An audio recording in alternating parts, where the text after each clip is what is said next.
आज की कहानी मुझे ईमेल के जरिए एक दर्शक ने भेजी है। उन्होंने अपनी पहचान गुप्त रखने की इच्छा जताई है, इसलिए मैं उन्हें रिफात नाम से बुलाऊंगा। उन्होंने लिखा, उस रात के बाद मैं फिर कभी रात के 3 बजे के बाद अकेले सड़क पर नहीं निकला। रिफात की जुबानी। मेरा नाम रिफात है। मैं ढाका की एक कंपनी में काम करता था। एक दिन ऑफिस का जरूरी काम खत्म होते होते रात के 3 बज गए। कोई बस नहीं मिली, इसलिए मैं पैदल ही घर की ओर चल पड़ा। सड़क पूरी तरह सुनसान थी।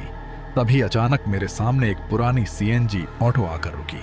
ड्राइवर ने शीशा नीचे करके कहा, बैठ जाइए भाई, इस सड़क पर इतनी रात में अकेले जाना ठीक नहीं है।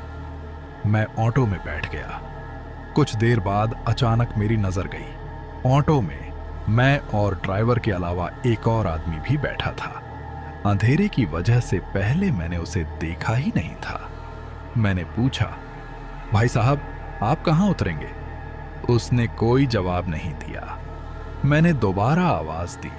अचानक उसने बहुत धीरे धीरे अपना चेहरा मेरी ओर घुमाया और फिर मैंने जो देखा, उस आदमी के चेहरे पर आंखें ही नहीं थीं, बस एक अजीब सी काली खाली जगह थी।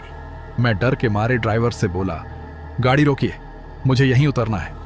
लेकिन ड्राइवर ने कोई जवाब नहीं दिया। वह रियर व्यू मिरर में मेरी तरफ देखकर मुस्कुराने लगा। उसकी मुस्कान बिल्कुल सामान्य नहीं थी। अचानक उसने कहा, उसे देख लिया है, अब मैं आपको यहां नहीं उतार सकता। मैंने तुरंत दरवाजा खोलने की कोशिश की, लेकिन दरवाजा किसी भी तरह नहीं खुल रहा था। उसी समय मेरे बगल में बैठा वह आदमी पहली बार बोला, बहुत साल पहले मैं भी तुम्हारी तरह इसी गाड़ी में बैठा था।